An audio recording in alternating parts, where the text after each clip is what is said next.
আমার প্রিয় ছাত্রছাত্রীবৃন্দ, কল্যাণী বিশ্ববিদ্যালয়ের অন্তর্গত বিভিন্ন কলেজে যে সমস্ত ছাত্রছাত্রী ফিফথ সেমিস্টারে অর্থাৎ পঞ্চম সেমিস্টারে পড়াশোনা করছো এবং তোমাদের বাংলা জিই পেপার রয়েছে, তোমাদের জন্য এই ভিডিওটি। এর আগে যাদের ইতিহাস, রাষ্ট্রবিজ্ঞান বা ইতিহাস ফিলোসফি বা ইতিহাস পলিটিক্যাল সায়েন্স এইরকম সাবজেক্ট ছিল, তোমাদের অতিরিক্ত একটি বিষয় হিসাবে সেটা বাংলা হতে পারে বা এডুকেশন হতে পারে, জিই পেপার নিতে হবে। এই জিই পেপার যদি তোমার বাংলা থাকে তাহলে তোমাদের জন্য এই সিলেবাসটি এবং সাজেশনটি, অবশ্যই তোমরা এই সাজেশনটি ফলো করবে। দেখো, বাংলা GT1 জেনারেল কোর্স অর্থাৎ প্রোগ্রাম কোর্সের ছাত্রছাত্রীদের জন্য তোমাদের সিলেবাসে রয়েছে নাটকের রূপভেদ ও বাংলা নাটক। আজকে তোমাদের সামনে 5 ও 10 মার্কের প্রশ্নের সাজেশন 2024-25 আমি তুলে ধরবো। তার আগে একটি কথা না বললেই নয়, তোমরা যদি আমাদের চ্যানেলে প্রথম এসে থাকো তাহলে অবশ্যই আমাদের চ্যানেলটি সাবস্ক্রাইব করবে এবং পাশে থাকা বেল আইকনটি অন করে দেবে, আর আমাদের এই ভিডিওতে লাইক করবে এবং বন্ধুদের সঙ্গে শেয়ার করবে। আর তোমরা যদি এই সাজেশন অনুযায়ী প্রশ্নোত্তরে PDF কপি সংগ্রহ করতে চাও, জেনারেল কোর্সের জন্য 200 টাকা পেমেন্ট করতে হবে। শর্ট প্রশ্ন এবং বড় প্রশ্ন কমপ্লিট উত্তর সহ পেয়ে যাবে। তোমাদের 4টি পেপার রয়েছে, 4টি পেপারের জন্য মোট 800 টাকা পেমেন্ট করতে হবে, অর্থাৎ প্রতি পেপারের জন্য তোমাদের 200 টাকা করে পেমেন্ট করতে হবে, কারণ আমাদের খরচ অনেক বেড়েছে।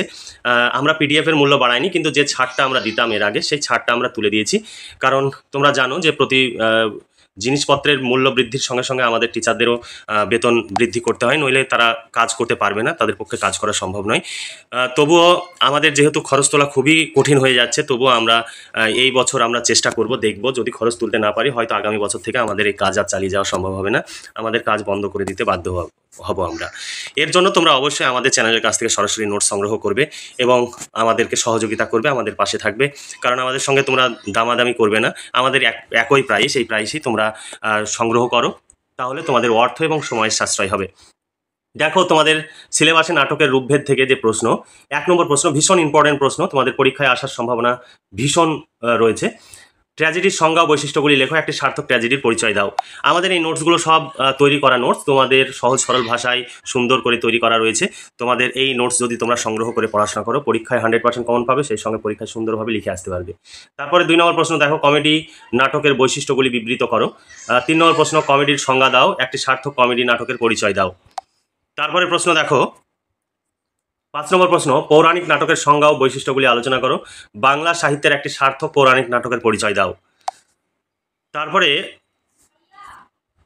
5 নম্বর প্রশ্ন, এটি 6 নম্বর হয়ে গেছে, ঐতিহাসিক নাটকের সংজ্ঞা ও বৈশিষ্ট্যগুলি উদাহরণ সহ লেখো। 7 নম্বর প্রশ্নে একটি সার্থক ঐতিহাসিক নাটকের পরিচয় দাও। 8 নম্বর প্রশ্ন, পৌরাণিক নাটকের সঙ্গে সামাজিক নাটকের পার্থক্য আলোচনা করো। টোটাল 8 নম্বর প্রশ্ন, সামাজিক নাটকের সংজ্ঞা ও বৈশিষ্ট্যগুলি উদাহরণ সহ লেখো। তার মধ্যে যেগুলো স্টার দেওয়া রয়েছে, 4টি প্রশ্নে স্টার দেওয়া রয়েছে, সেই প্রশ্নগুলো বেশি গুরুত্বপূর্ণ, সেগুলো ভালো করে পড়বে। রঙ্গমঞ্চ থিয়েটারের ধারা থেকে তোমাদের 1 নম্বর প্রশ্ন আসবে এই পরীক্ষায়, বাংলা রঙ্গমঞ্চের ইতিহাসে লেবেদফের বেঙ্গলি থিয়েটারের অবদান আলোচনা করো। 2 নম্বর প্রশ্ন, বাংলা রঙ্গমঞ্চের ইতিহাসে নবীন বসুর থিয়েটারের অবদান আলোচনা করো। এই দুটো প্রশ্ন তোমাদের পরীক্ষায় আসার সম্ভাবনা প্রবল, এই দুটো আসবেই, দুটো আসতে পারে, আবার একটিও আসতে পারে। তারপর 3 নম্বর প্রশ্ন, বাংলা নাট্যমঞ্চের ইতিহাসে বেলগাছিয়া নাট্যশালার গুরুত্ব বা অবদান আলোচনা করো। 4 নম্বর প্রশ্ন, জোড়াসাঁকো নাট্যশালার প্রতিষ্ঠা অভিনয় সম্পর্কে আলোচনা করো বা জোড়াসাঁকো নাট্যশালার অবদান আলোচনা করো। এরপরে 5 নম্বর প্রশ্ন, ন্যাশনাল থিয়েটারের প্রতিষ্ঠা অভিনয় বা কার্যকলাপ গুরুত্ব বা অবদান সম্পর্কে আলোচনা করো। এরপরে নাটক, তোমাদের 2টো নাটক রয়েছে।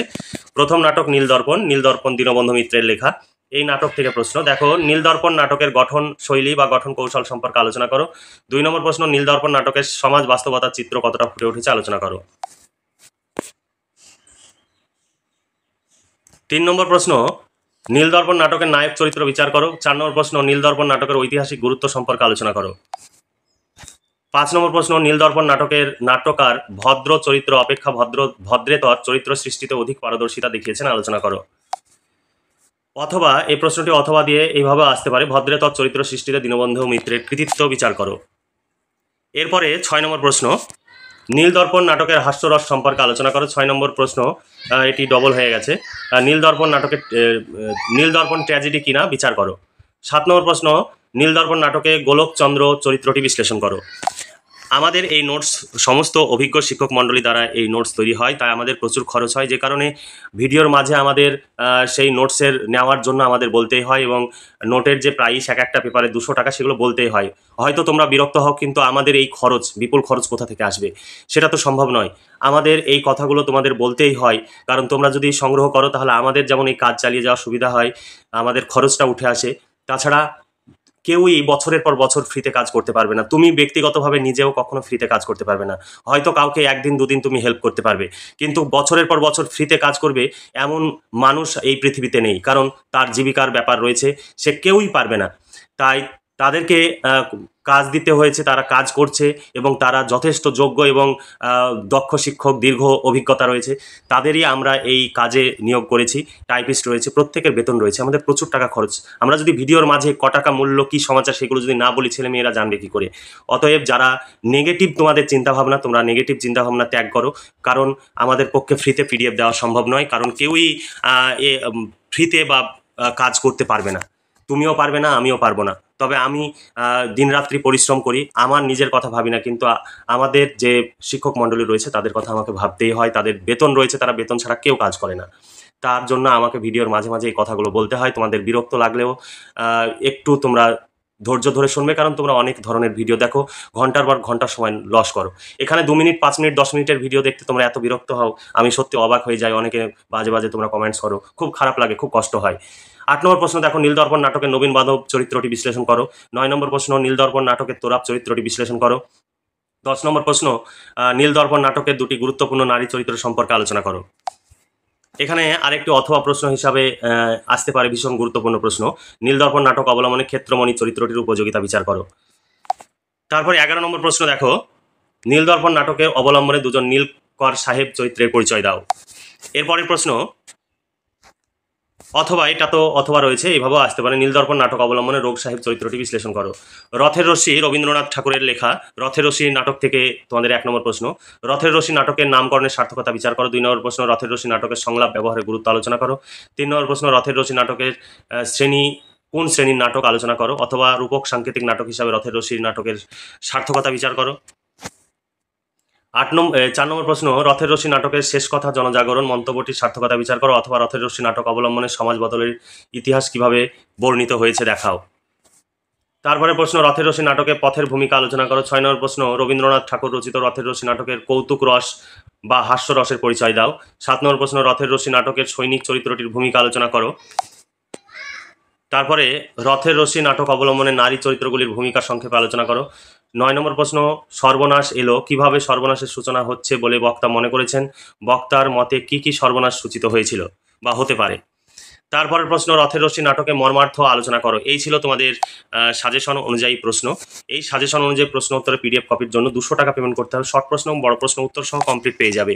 আমাদের কাছে তোমরা নোট সংগ্রহ করলে অর্থ এবং সময় সাশ্রয় হবে। এরপরে দেখো, 2023 সালে যে তোমাদের পরীক্ষায় হয়েছিল, 2023 সালে এই সিলেবাসের উপরে প্রথম পরীক্ষা, সেই প্রথম পরীক্ষার প্রশ্নগুলো তুলে দেওয়া রয়েছে। তোমাদের ভাবতে হবে না যে 2023 সালে কী প্রশ্ন এসেছে ইত্যাদি ইত্যাদি। এবং এই সাজেশন অনুযায়ী তোমরা নোটসগুলো সংগ্রহ করলে ভীষণভাবে উপকৃত হবে, কারণ তোমরা এই নোটস সংগ্রহের জন্য বিভিন্ন জায়গায় ছুটাছুটি করো এবং প্রচুর অর্থ এবং সময় ব্যয় করো। তোমরা এত সময় এবং অর্থ ব্যয় না করে তোমরা সেই সময় পারিবারিক কাজে বা কম্পিটিটিভ পরীক্ষার জন্য প্রস্তুতি নিতে পারো। আর আমাদের কাছে এই নোটসগুলো সংগ্রহ করে এখনই সংগ্রহ করো। নোটস রেডি হয়ে গেছে এবং ঘরে বসে পড়াশোনা করে পরীক্ষার জন্য প্রস্তুতি নাও। তোমাদের হাতে এখনও 3 থেকে 3.5 মাস সময় রয়েছে। তাহলে আজকে এই পর্যন্তই। তোমরা ভালো থেকো, সুস্থ থেকো এবং খুব ভালোভাবে পড়াশোনা করে পরীক্ষার প্রস্তুতি নাও। এই শুভকামনা জানিয়ে আজকের ভিডিওটি এখানে সমাপ্তি ঘোষণা করছি।